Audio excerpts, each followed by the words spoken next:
Good morning, dear student. Welcome back. ARMS online classes. Last video we start water and discuss ocean circulations, distribution of water bodies, and mostly the movement that occurs in oceans can be broadly categorized as waves, tides, and currents. Or completely discuss tides. Sorry, waves. Today we discuss tides.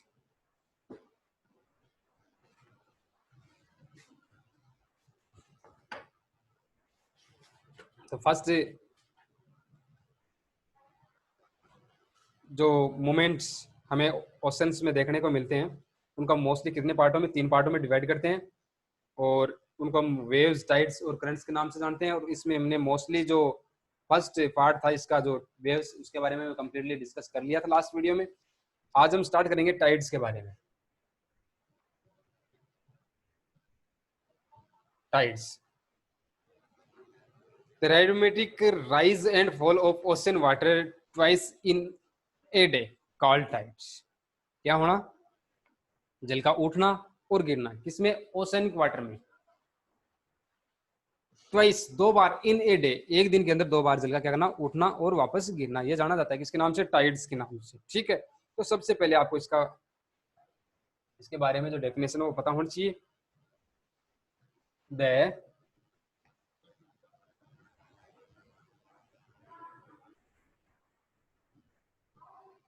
rhythmic rise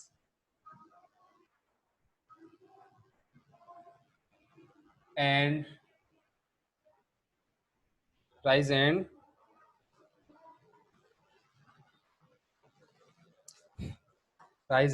fall of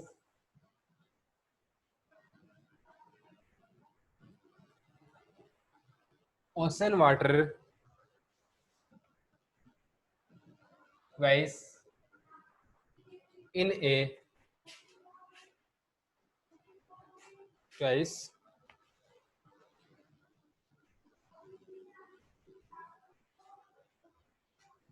in a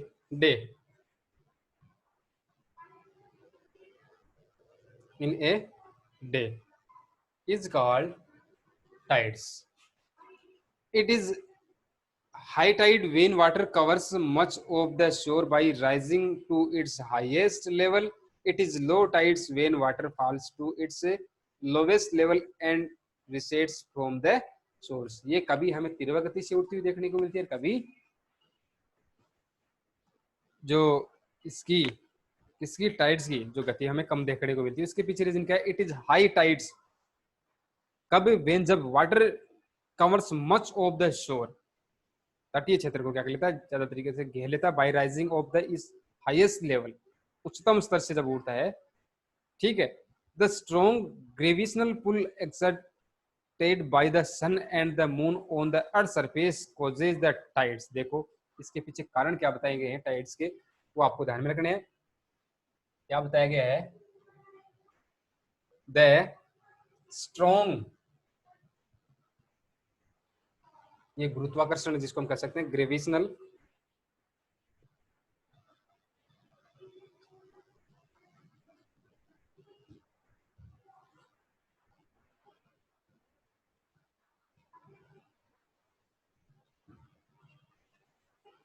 pull exerted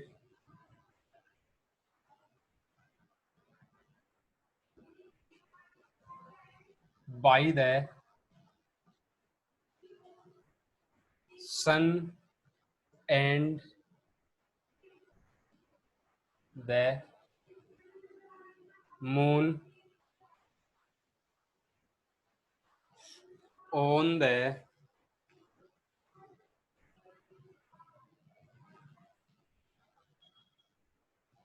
earth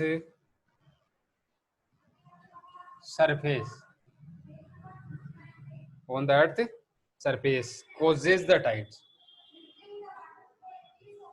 causes the tides. causes the tides,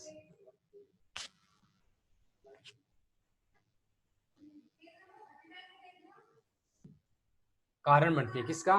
tides का। क्या कारण होता है? Strong gravitation, मजबूत जो गुरुत्वाकर्षण बल है किसका? सन, सूर्य और मून का।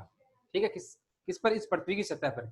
ठीक है, और उसके कारण क्या होता है कि टाइड्स हमें देखने को मिलती है। ठीक है, the water on the earth closer to the moon gets full under the influence of the moon's gravitational forces and causes high tides। देखो, the water of the earth closer to the moon, जैसे जैसे नजदीकी बढ़ती जाती है किसकी? इस moon की। किससे? इस पृथ्वी से। तो वैसे वैसे गुरुत्वाकर्षण बल है वो हमें क्या देखने को मिलता है? ज्यादा देखने को मिलता है, जिसके कारण जो हाई टाइड्स है वो हमें देखने को मिलती है। ठीक है, during the full moon and new moon days the sun, the moon and the earth are in the same line and the tides are highest. देखो, हमें फुल मून देखने को मिलता है। ठीक है, या हम बात करें न्यू मून की और साथ में सन और जो इस पृथ्वी की, जब ये तीनों एक लाइन में हमें देखने को मिलते हैं, उस स्थिति में जो टाइड्स है वो हमें तीव्र गति से उठते हुए देखने को मिलते हैं। तो ये बात भी आपको ध्यान में इसमें रखनी है। ठीक है,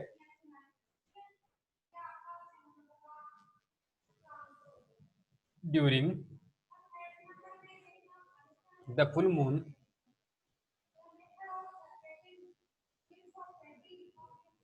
during the full moon and new moon days the sun, the moon, the sun, the moon and the earth and the earth and the earth are in the same line, in the same line and the tides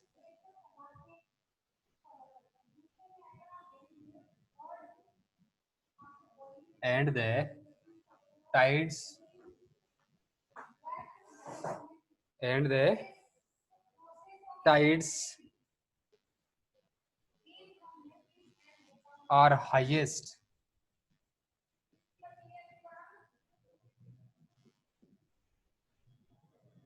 ज्वार हमें कब तेज देखने को मिलते हैं? या तो क्या हो, फुल मून, ठीक है, या न्यू मून डेज के दौरान हमें जो सन, सूर्य, मून, चंद्रमा और साथ में जो पृथ्वी है वो तीनों एक लाइन में हमें देखने को मिले, उस स्थिति में जो टाइड्स है वो किस पे होते हैं? अपनी हाईएस्ट ऊंचाई पर उठते हुए हमें दिखाई देखने को मिलते हैं। ठीक है, इसके बाद में but when the moon is in the first and last quarter the ocean waters get drawn in a diagonally opposite direction by the gravitational pull of sun and earth resulting in low tides। देखो, इसके अलावा साथ में एक बात और बताई गई है, वो भी आपको ध्यान में रखनी है कि लास्ट क्वार्टर मतलब लास्ट स्थिति में हो कौन? मून। तो उस स्थिति में हमें जो ये टाइड्स है वो कैसे देखने को मिलते हैं? लो देखने को मिलते हैं, मतलब कम उठते हुए देखने को मिलते हैं। तो दीज टाइड्स आर कॉल्ड नीप टाइड्स, और इस प्रकार की जो ये टाइड्स हमें उड़ती हुई देखने को मिलती है वो नीप्स टाइड्स के नाम से जानी जाती है। ठीक है, high tides help in navigation, they raise the water level close to the shores, these help the ships to arrive at the harbor more easily, the high tides also help in fishing, many more fish come closer to the shore during the high tides, the enable fishermen to get a plentiful catch, the rise and fall of water due to tide is being used to generate electricity in some place। देखो, इसके importance भी बताए गए हैं, किसके? इन tides के। ठीक है, तो इन टाइड्स की इंपोर्टेंस की हम बात करें कि टाइड्स किस प्रकार से जो ह्यूमन बीइंग के लिए क्या है, इंपोर्टेंस रखते हैं या हेल्पफुल है, उनके बारे में हम देखते हैं।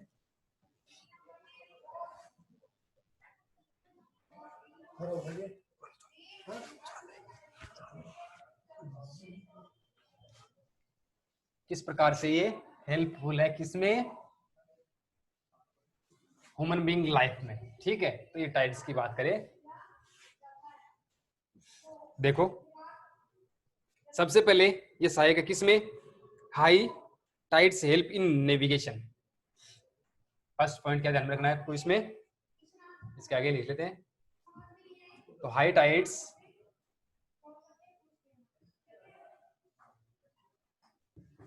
टाइड्स हेल्प इन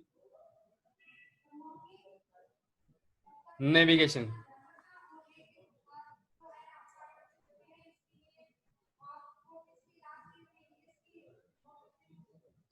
नेविगेशन जल जल क्रीड़ा, जल संचार जिसको हम कह सकते हैं, उसमें ये मोस्टली सहायक है। Second, they raise the water level close to the shores. जल स्तर बढ़ाते हैं कहां पर, शोर जो तटीय क्षेत्र है उनमें। दे raise the water level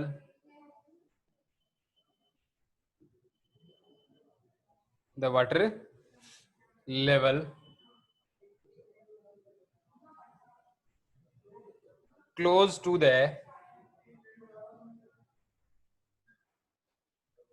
source।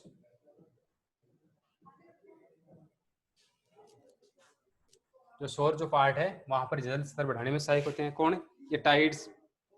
This help the ship to arrive at the harbour more easily.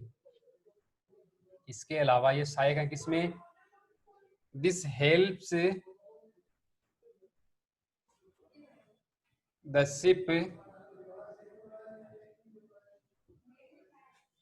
ships to arrive at the harbor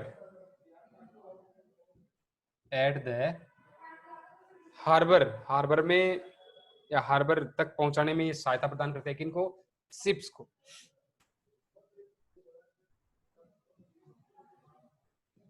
harbour more easily,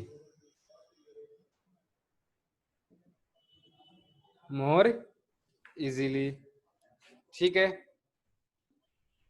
इसके अलावा द हाई टाइड्स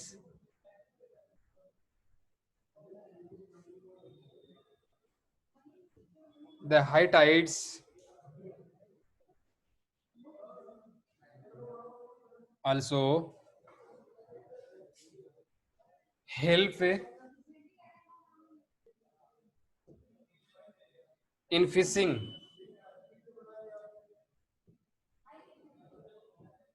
ये सहायता प्रदान करते हैं किसमें, फिशिंग में।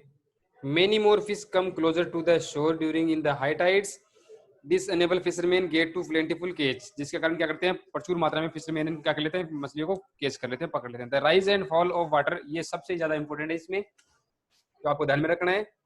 इसके कारण हमें जो वाटर इलेक्ट्रिसिटी जिसको हम कह सकते हैं, हाइड्रो पावर जिसको हम कह सकते हैं, हाइड्रो इलेक्ट्रिसिटी जिसको हम कह सकते हैं,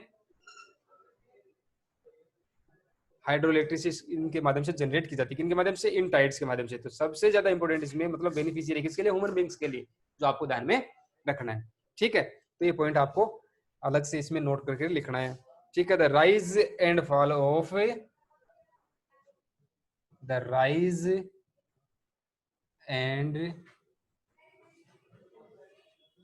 ऑफ वाटर, जल का उठना और गिरना, ड्यू टू टाइड्स, इस प्रकार की जो टाइड्स हैं, due to the rise and fall of water due to tides is being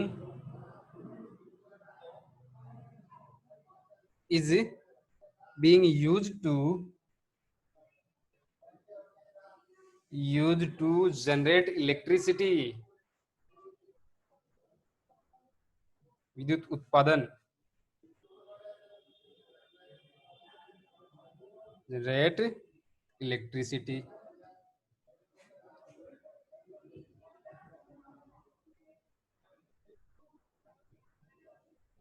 विद्युत उत्पादन में भी ये क्या है, सहायक है। कहां पर? इन सम प्लेस, कुछ क्षेत्रों में। कौन से क्षेत्रों में? जो कोस्टल एरियाज हैं, जो तटीय क्षेत्र हैं, उनमें। इन सम एरियाज या सम प्लेसेस। ठीक है, तो इस प्रकार से हमने कंप्लीटली टाइड्स के बारे में क्या किया है, डिस्कस किया। वापस से मैं बता देता हूँ। सबसे पहले ये किस प्रकार से जो अपने लिए लाभदायक या लाभकारी हो सकती है या फिर सहायता प्रदान करने वाली हो सकती है। तो सबसे पहले हेल्प, ये सहायता करती है किसमें? नेविगेशन में। सेकंड, ये जो जल स्तर है कौन क्षेत्रों में?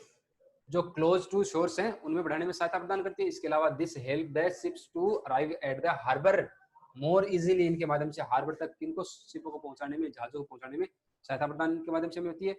इसके अलावा हेल्प इन फिशिंग में, मछली पालन या जो मछली केज जिसको हम कर सकते हैं, इनके माध्यम से, फिशरमैन के माध्यम से की जाती है। कब? जब ये टाइड्स आती है तो उस समय क्या होता है, हमें देखने को मिलता है कि this enable fisherman to get a plentiful catch, मतलब प्रचुर मात्रा में क्या कर लेते हैं, इनको केच कर लेते हैं, पकड़ लेते हैं। ठीक है, इसके अलावा सबसे ज्यादा इंपॉर्टेंट वाला जो पॉइंट है वो लास्ट पॉइंट है इसमें, जो आपको अलग से ध्यान में रखना है इसमें। The rise and fall of the water due to tides is being used to generate electricity in some places. कुछ क्षेत्रों में इन टाइड्स के माध्यम से जो इलेक्ट्रिसिटी है वो जनरेट की जाती है। ठीक है, इसके बाद में अपना लास्ट पॉइंट है वो है ओशियन करंट्स। क्या है? Ocean currents.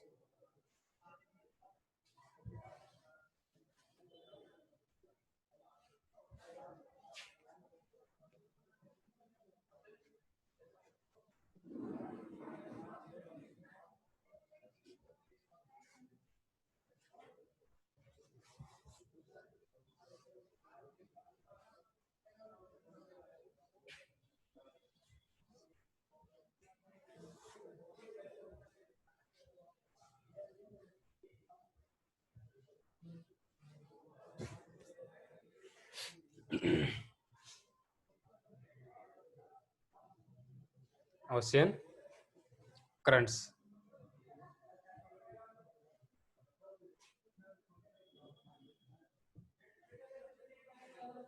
Ocean currents are streams of water flowing constantly on the ocean surface in definite directions. The ocean currents may be warm or cold. देखो, ये निश्चित प्रभाव में बहने वाली जो लहर जिसको हम कह सकते हैं, तरंग जिसको हम कह सकते हैं, ये होती है। और ये हमें दोनों प्रकार की देखने को मिलती है, हॉट और कोल्ड। ठीक है, ये गर्म भी हो सकती है और ठंडी भी हो सकती है। ठीक है, generally the warm ocean currents originate near the equator. ये आपको ध्यान में रखना है। जनरली मोस्टली हम बात करें तो इक्वेटर मतलब भूमध्य रेखा के पास से ओरिजिनेट मतलब स्टार्ट होने वाली, उठने वाली जो करंट्स है वो हमेशा हमें देखने को मिलती है कैसी? वार्म, गर्म देखने को मिलती है। मतलब गर्म जो तरंग है वो कहां से स्टार्ट होती है? मोस्टली इक्वेटर जो भूमध्य रेखा है उससे के पास से उठने वाली जो लहर है, जो तरंग है, वो जानी जाती है या फिर वो होती है कैसी? Warm.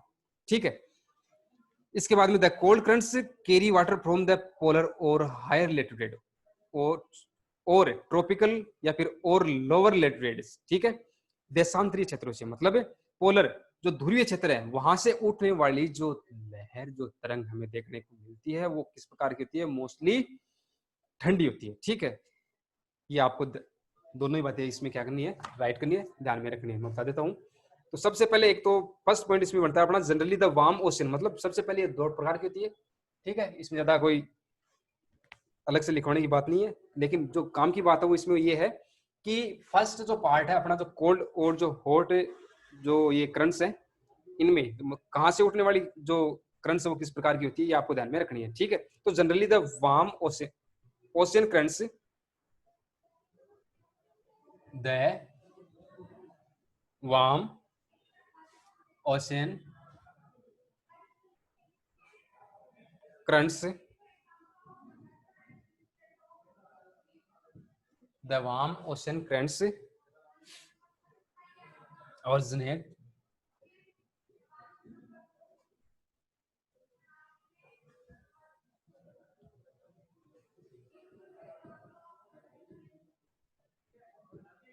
originate near the equator.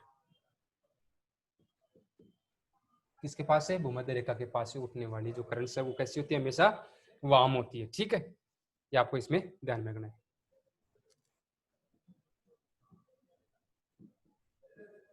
Equator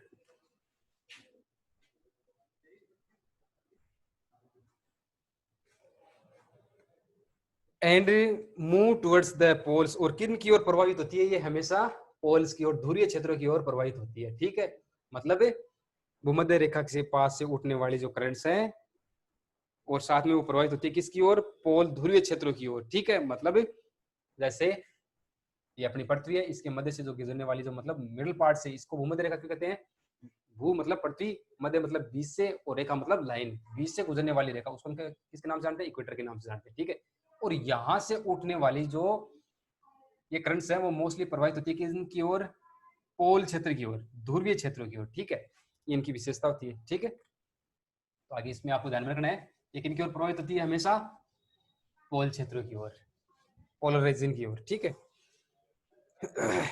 equator and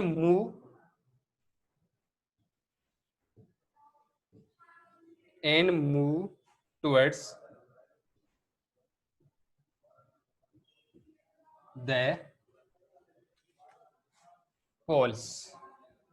बस इतना ही इसमें आपको ध्यान में रखना है। ठीक है, पहले इसकी विशेषता, जो ये वार्म ओशन करंट है वो कहां से उठती है और किन की ओर प्रवाहित होती है। ठीक है, सेकंड बात करें हम कोल्ड जो ओशन करंट्स हैं उनकी। The cold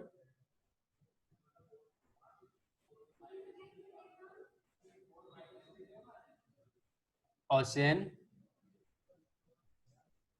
currents, cold ocean currents carry water from polar,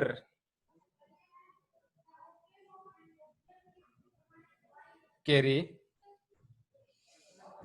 water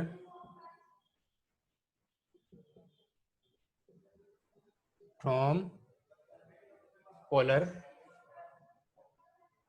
मतलब जो कोल्ड ओशन मतलब ऑलरेडी जो पोलर, पोल क्षेत्र किसको बोलते हैं, ध्रुवीय क्षेत्रों को, वो क्षेत्र हमेशा किन से, एनुअल मतलब वर्ष भर किन से ढके हुए रहते हैं, बर्फ से ढके हुए रहते हैं। ठीक है, फ्रॉम पोलर और